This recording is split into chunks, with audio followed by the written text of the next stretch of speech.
Hello everyone, welcome back to my channel. इस video में बात करेंगे बिहार लोक सेवा आयोग की। यहाँ पर भर्ती निकली हुई है भाई टीचर के लिए। आप यहाँ पे देख सकते हैं बीपीएससी ने अपना ऑफिशियल नोटिफिकेशन जारी कर दिया है।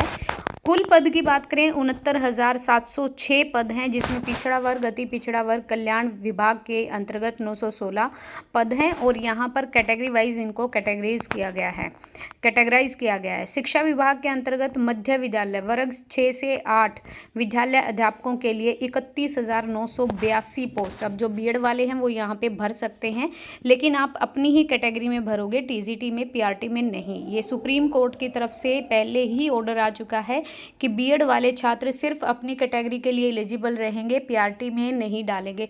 तो आप मत डालिएगा, बाद में इशू रहता है। और अगर आपको देना है तो आप दे सकते हैं, अदरवाइज यहाँ पर सिर्फ आप अपनी कैटेगरी में डालिए। गणित और साइंस के लिए अनारक्षित मतलब अनरिजर्व्ड में इतनी पोस्ट हैं। जो ईडब्ल्यूएस की इतनी हैं, अत्यंत पिछड़ा वर्ग की इतनी हैं, पिछड़ा वर्ग की, अनुसूचित जाति एसटी जो होती है, अनुसूचित जनजाति शेड्यूल्ड ट्राइब कास्ट जो होती हैं, फिर पिछड़े वर्ग की महिलाओं के लिए अलग है, अनारक्षित अलग है, ये महिलाओं के लिए, ठीक है। इसमें मेल और फीमेल का अलग अलग कैटेगराइज किया गया है। गणित और विज्ञान, सामाजिक विज्ञान, हिंदी, अंग्रेजी, संस्कृत और उर्दू, टोटल बात करें तो अनरिजर्व्ड कैटेगरी में 6,267 पोस्ट हैं। यहाँ पे आप देख सकते हैं श्रेणी और सेवा के अधीन वर्ग विद्यालय अध्यापक स्नातक कोटि अराजित पत्र, वेतनमान दिया हुआ है, स्थायी और न्यू पेंशन स्कीम के अकॉर्डिंग अनुमान्य है। और योगदान की तिथि से 2 वर्षों का, ये यहाँ पर क्या बोला है, 2 ईयर्स का प्रोबेशन पीरियड होगा आपका। नीचे बात करें तो यहाँ पर माध्यमिक विद्यालय वर्ग 9 से 10 तक के विद्यालयों के लिए 18,877 पोस्ट हैं, जिसमें हिंदी और अंग्रेजी की पोस्ट यहाँ पे दी हुई है। आप अपनी कैटेगरी के अकॉर्डिंग देख लीजिएगा कि आप ईडब्ल्यूएस में है तो आपकी कितनी पोस्ट निकली हुई हैं, अगर आप फीमेल में ईडब्ल्यूएस में है तो आपकी कितनी पोस्ट निकली हुई हैं। नेक्स्ट यहाँ पे बात करते हैं तो यहाँ पर भी देखो वही है कि विज्ञान, गणित, सामाजिक, ये सारा आपका 9 to 10th वाले क्लास के लिए, और ऊपर वाला आपका 6 to 8th वाली क्लास के लिए है।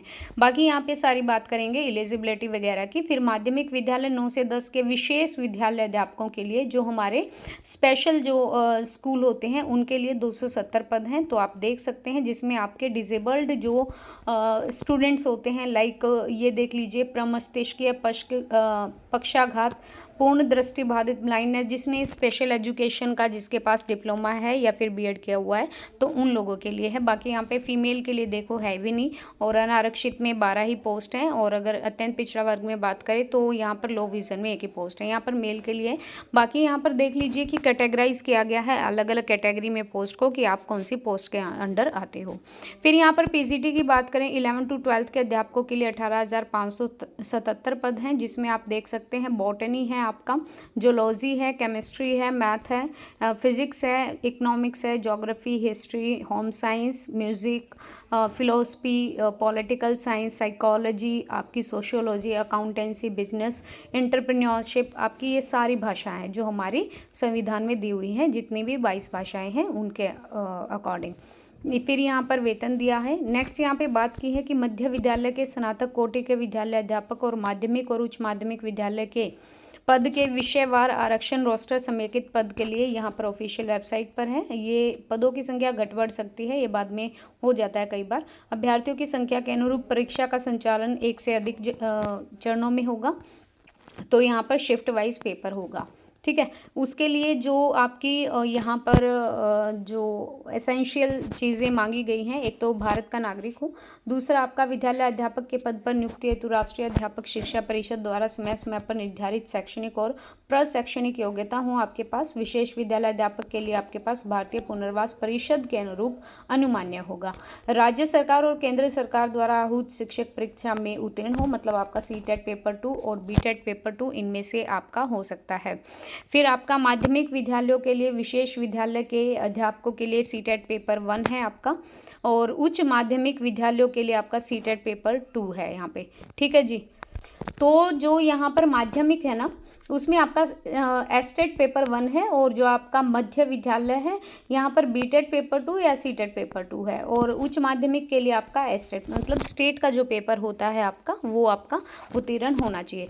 परंतु वर्ष 2012 से पूर्व नियुक्त और कार्यरत शिक्षक जो दक्षा परीक्षा उत्तीर्ण होंगे के लिए अनिवार्य नहीं होगी, मतलब 2012 के बाद का होना चाहिए आपका, ठीक है। शिक्षा विभाग के आलोक में स्पष्ट किया है कि सीटेट अभ्यर्थियों के लिए बीटेट 2017 के लागू प्रावधानुसार सामान्य कोटि के अभ्यर्थी को न्यूनतम 60% और बाकी के लिए यहाँ पर 55% और जो अनुसूचित जनजाति निःशक्त कोटि के उम्मीदवारों को 50% अंक के साथ उत्तीर्ण माना जाएगा।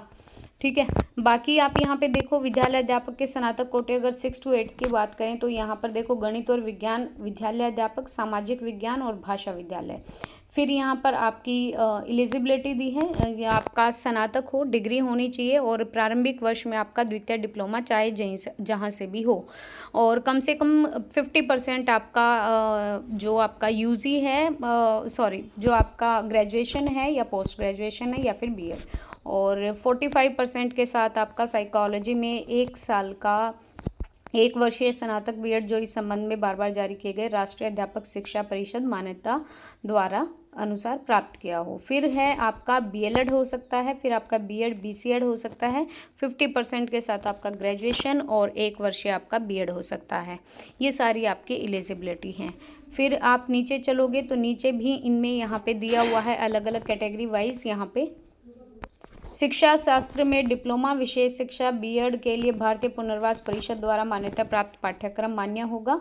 और यहाँ पे नीचे बात करें तो ऐसी योग्यता अभ्यर्थियों को नियुक्ति के बाद प्रारंभिक शिक्षा शास्त्र में शिक्षा परिषद द्वारा मान्यता प्राप्त 6 माह का आपको प्रशिक्षण करना आवश्यक होगा। ठीक है, वो वर्ग 6 से 8 के भाषा विषय के विद्यालय अध्यापक के लिए स्नातक स्तर पर आपका ये सब्सिडरी विषय के रूप में संबंधित भाषा पाठित हो। ये सारी एलिजिबिलिटी है।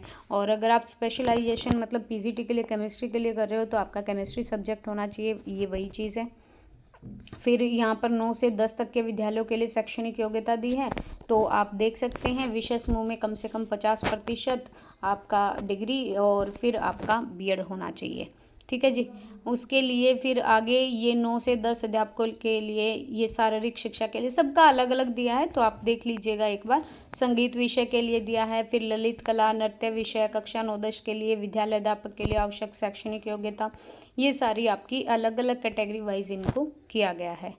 कक्षा 11 से 12 तक के विद्यालय के अध्यापक के लिए जैसे फिजिक्स है तो सब्जेक्ट होना चाहिए आपका पोस्ट ग्रेजुएट लेवल पर, केमिस्ट्री है, इकोनॉमिक्स है, कॉमर्स है, बॉटनी है, ये सारा आपका दिया हुआ है, ये आप चेक कर लीजिएगा।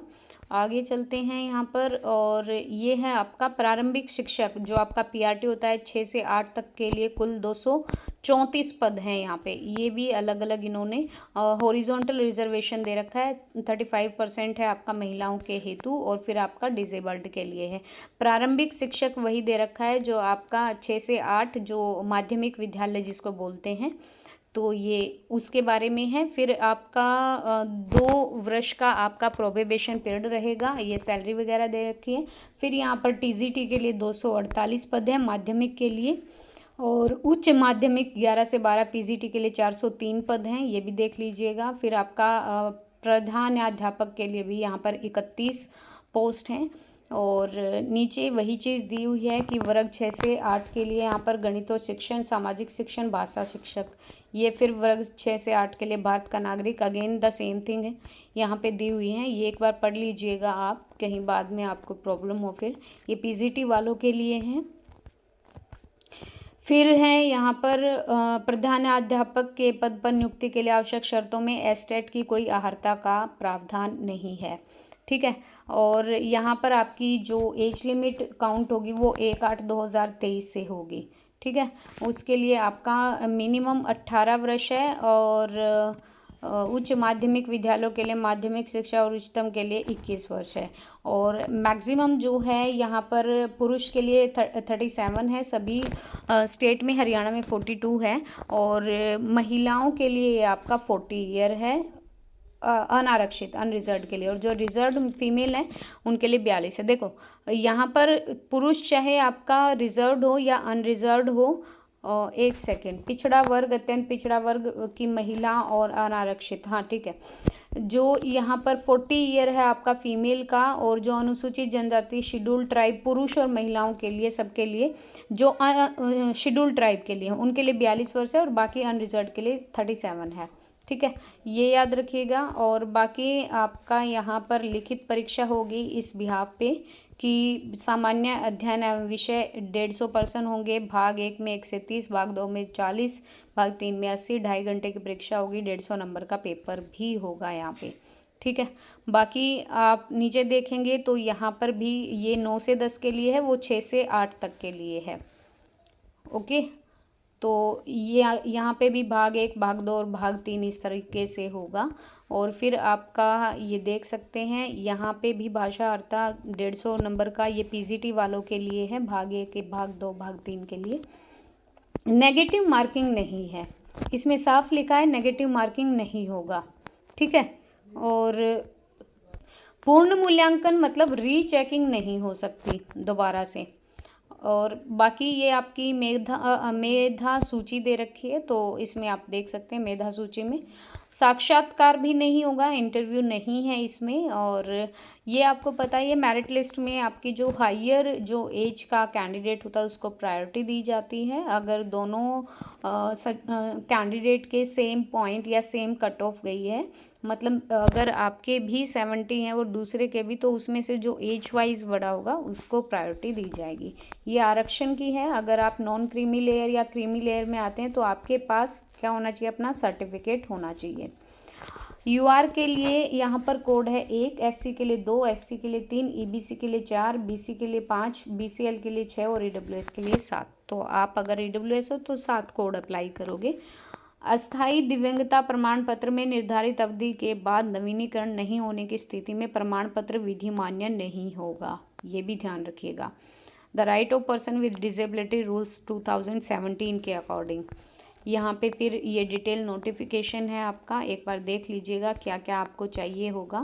देखो वही चीज़ चाहिए होती है, एक तो मैट्रिक की मार्कशीट जिसमें आपका नाम है और आपके पिताजी का नाम है, आपकी डेट ऑफ बर्थ है, फिर जो इन्होंने मांग रखा है 12th है भाई, डीएलएड है, बीएड है, बीए है, वो वाली चीज़। अगर आप किसी क्रीमी लेयर में आते हो तो फिर उसका, या फिर नॉन क्रीमी लेयर में आते हो तो जो भी आपका सर्टिफिकेट है ईडब्ल्यूएस का है तो वो लगाइएगा। बाकी आपका अगर आपको एक्स सर्विस मैन हो तो वो लगा सकते हो, अगर आप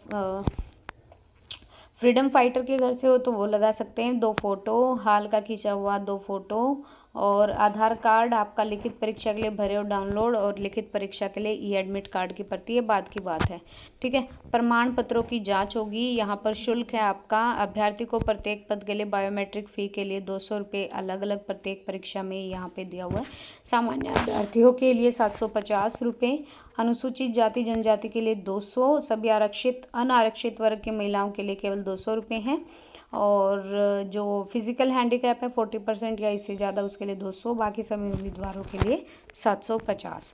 तो ये आज से स्टार्ट हो जाएगा और 14 तारीख तक, 14 नवंबर तक आप यहाँ पर भुगतान कर सकते हैं। फिर फीस की आपकी डेट है 17 लास्ट, और ऑनलाइन आवेदन प्रारंभ करने की तिथि है यहाँ पर 10 नवंबर, और ऑनलाइन आवेदन भरने की अंतिम तिथि है आपकी 25 नवंबर, ठीक है। तो ये आप एक बार देख लीजिएगा।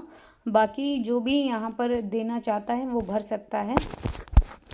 डिटेल नोटिफिकेशन ज़रूर पढ़िएगा, सिर्फ अपने से रिलेटेड, लाइक पीजीटी अप्लाई कर रहे हो या टीजीटी या पीआरटी कर रहे हो तो आप अपने रिलेटेड जो भी आपका नोटिफिकेशन है वो एक बार देख लीजिएगा। So thank you so much guys. और अगर आप यहाँ पर अप्लाई करना चाहते हो then you can apply here easily. और इन्होंने फ़ीस का स्ट्रक्चर बता दिया है, ऑनलाइन रजिस्ट्रेशन का, ऑनलाइन लास्ट डेट क्या रहेगी, फॉर्म भरने की, फ़ीस भरने की, वो सारी यहाँ पर दी हुई है। सो thank you so much, thank you for watching.